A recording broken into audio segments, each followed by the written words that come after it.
Hello दोस्तों, welcome back again on ask more computer YouTube channel. मेरा नाम है नवीन और आज के इस टॉपिक में हम जानने वाले हैं स्नैपइंट की लिमिट को हम कैसे बढ़ा सकते हैं। वो आज के इस टॉपिक में हम कवर करने वाले हैं। तो चलिए दोस्तों, टाइम ज़्यादा वेस्ट ना करते हुए वीडियो को स्टार्ट कर लेते हैं। अगर आप चैनल पर नए आए हैं तो जल्दी से आके चैनल को सब्सक्राइब कर लीजिए। वीडियो पसंद आए तो लाइक शेयर जरूर कीजिएगा। चलिए जान लेते हैं कैसे स्नैपइंट की लिमिट को बढ़ाया जाता है। दोस्तों, मैं सबसे पहले आपको बताना चाहूँगा कि अगर आप स्नैपइंट का यूज़ कर रहे हैं तो इसमें दो तरीके के ऑप्शन आपको मिलता है। पहला ऑप्शन तो होता है कि जिसका सिबिल स्कोर ख़राब होता है, उसके लिए जो लिमिट होती है वो अलग होती है। और वहीं पर अगर किसी की जो क्रेडिट स्कोर है वो अच्छा है तो उसको जो लिमिट मिलती है वो अलग मिलती है। अब इन दोनों में आप कहाँ पर होते हैं और क्या प्रॉब्लम्स होती हैं और कैसे उसे बढ़ाया जा सकता है, ये जानकारी हम ले लेते हैं। अब मान लीजिए कि आपने कभी पहले कोई लोन लिया और वो किसी भी रीज़न से वो आप टाइम पे ना भर पाए। अब उस रीज़न के कारण आपका जो सिबिल था, जो पिछला लोन था, उसने ख़राब कर दिया। अब यहाँ पर जो आपको स्नैपइंट के द्वारा जो आपको यहाँ पर स्नैपइंट से जो लिमिट मिलेगी आपको वो कम मिलेगी, क्योंकि आपका जो पिछला क्रेडिट स्कोर था वो ख़राब था, उस कारण से वो कम मिलेगी। अब पहले हम इस केसेस में जानेंगे कि इस टाइप की जो लिमिट है वो कैसे बढ़ाएं। फिर दूसरा होगा कि अगर आप फर्स्ट टाइम अप्लाई कर रहे हैं, अब आपने इससे पहले कभी ना तो कोई लोन लिया ना ही कोई परचेज़ किया लोन पर, या ऐसा कोई भी नहीं किया। उसके बाद जब आपने फर्स्ट टाइम पर अप्लाई किया तो उसके बाद आपको बहुत ही लिमिटेड आपको लिमिट मिली। अब उस लिमिट को कैसे बढ़ाया जाए और कितने टाइम में बढ़ती है उसके बारे में जानेंगे। और फिर जिनके पास ज़्यादा लिमिट है उनको क्या बेनिफिट मिलते हैं।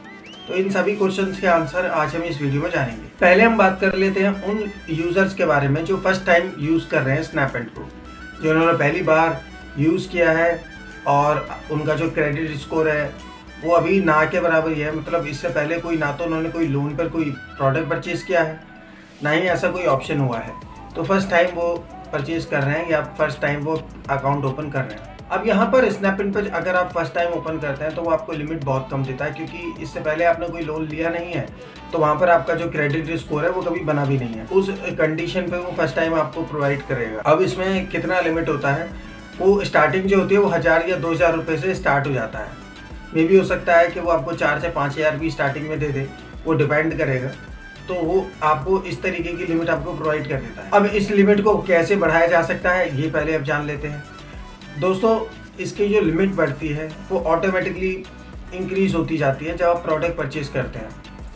और ये कितने टाइम, जैसे मैंने जब स्टार्टिंग में परचेज़ किया था या मैंने जब अकाउंट में लॉगिन किया था तो वहाँ पर मुझे जो अकाउंट की लिमिट मिली थी वो लगभग शायद 1000 से 1400 रुपये के समथिंग बीच में कुछ मिली थी। मैंने सबसे पहला जो ऑर्डर प्लेस किया था वो स्पार्क के शूज़ किए थे, क्योंकि मुझे नहीं पता था कि ये रियल है या फेक है। तो इसलिए पहले मैंने एक बेसिक एक आइटम परचेज़ किया कन्फर्मेशन के लिए। तो यहाँ पर स्पार्क के शूज़ मुझे ऑर्डर हो गए, मुझे डिलीवर भी कर दिए गए। और उसके बाद मैंने जैसे ही इसकी EMI टाइम से पहले पेमेंट कर दी तो इसने मेरी लिमिट धीरे धीरे बढ़ा दी। पहले वो लिमिट फिर 1400 से 2000 में कन्वर्ट हुई, फिर 2 से 3 में कन्वर्ट हुई। इसी तरीके से वो कन्वर्ट होते होते फिर आज आप देख सकते हैं जो लिमिट पहुंच गई है वो 14,000 के समथिंग पहुंच चुकी है। और अगर मैं अमेज़ॉन या फ्लिपकार्ट से ऑर्डर करता हूं तो वही मुझे लिमिट 18,000 समथिंग मिल जाती है। अब यहाँ पर मेरे को इतनी कम लिमिट मिली क्यों? क्योंकि दोस्तों, मैंने लॉकडाउन से पहले कुछ एक ऑर्डर प्लेस किया हुआ था। अब ऑर्डर मैंने जब लिया हुआ था तो उस समय पर लॉकडाउन के कारण मैं उसकी पेमेंट नहीं कर पाया, जिस कारण से सिबिल स्कोर जो था वो डाउन हो गया। अब उस कारण से मुझे यहाँ पर जो लिमिट थी वो कम मिली। अब आपके केसेस में ऐसा है तो आपकी जो लिमिट बढ़ेगी वो धीरे धीरे बढ़ेगी, और इसमें जो समय लगता है वो 4 महीने समथिंग लग जाता है। और अगर मैं बेसिक बात करूँ तो अगर आपने मल्टीपल ऑर्डर किए हुए हैं और जल्दी जल्दी आप पेमेंट कर रहे हैं तो उसमें भी हो जाता है। अब यहाँ पर ऐसा नहीं है 4 से 5 महीने लगेंगे, लेकिन हाँ इतना ज़रूर है कि आपको 4 से 5 ऑर्डर तो कम से कम करने ही पड़ेंगे, तब जाके लिमिट आपकी बढ़ेगी। और वो भी अमाउंट के अकॉर्डिंग। मान लीजिए आपने 2000 रुपये कोई ऑर्डर किया हुआ है, आपने वो टाइम से पहले ही पेमेंट कर दिया, फिर आपने ऑर्डर कर दिया 2000 रुपये का, फिर वो टाइम से पेमेंट कर दिया, तो इस तरीके से वो आपकी लिमिट को बढ़ाएगा। लेकिन इसमें कम से कम महीने लगेंगे, इसका वेट करिएगा। अब बात करते हैं उन यूज़र्स के बारे में जो फर्स्ट टाइम यूज़ कर रहे हैं। अब उनकी लिमिट कैसे बढ़ाई जाती है? तो फर्स्ट टाइम यूज़र्स के लिए जो बेनिफिट मिलता है वो यही है कि अगर आपने 2-3 महीने भी ढंग से यूज़ कर लिया तो भी आपकी लिमिट बढ़ जाएगी। इसके लिए कोई एक्स्ट्रा एफर्ट डालने का कोई रिक्वायरमेंट नहीं होगा। तो ये तो थे 2 केस। अब जिनकी लिमिट पहले से ही बहुत ज़्यादा है उसको क्या बेनिफिट मिलते हैं। दोस्तों स्नैपडील की तरफ से कोई कार्ड या ऐसा कोई भी ऑप्शन नहीं मिलता है, ना ही स्नैपडील एक क्रेडिट कार्ड ऑप्शन प्रोवाइड करता है। तो यहाँ पर जिनकी लिमिट पहले से ज़्यादा है उन्हें ये बेनिफिट है कि आप ज़्यादा हैवी कॉस्टली आप ले सकते हैं, सो कोई प्रॉब्लम नहीं है। लेकिन जिनके पास पहले से ही इतनी ज़्यादा लिमिट है तो जाहिर सी बात है उनके पास कोई ना कोई क्रेडिट कार्ड होगा, तभी इतनी ज़्यादा अच्छी लिमिट आ रही है। तो मुझे ये लगता है कि उनके लिए स्नैपडील अच्छा रहेगा।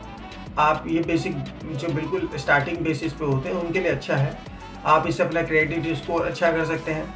आप इससे क्रेडिट स्कोर के साथ एक बेसिक आइटम से लेके उन सभी चीज़ों को परचेज़ करा सकते हैं। तो ये स्टूडेंट के लिए ज़्यादा अच्छा रहता है। मुकाबले अगर आपके पास पहले से क्रेडिट कार्ड है तो इसका यूज़ ना करें, वो सबसे बेस्ट ऑप्शन रहेगा, आप वहीं से यूज़ करें। तो ये तो था दोस्तों कि किस तरीके से हम इसकी लिमिट को इंक्रीज़ कर सकते हैं। तो मैं आपसे यही रिक्वेस्ट करूँगा कि आप जल्द से जल्द टाइम से टाइम पेमेंट कीजिए, तो आपका जो लिमिट है वो 2 से 3 महीने के अंदर बहुत ही ईज़िली बढ़ जाएगा।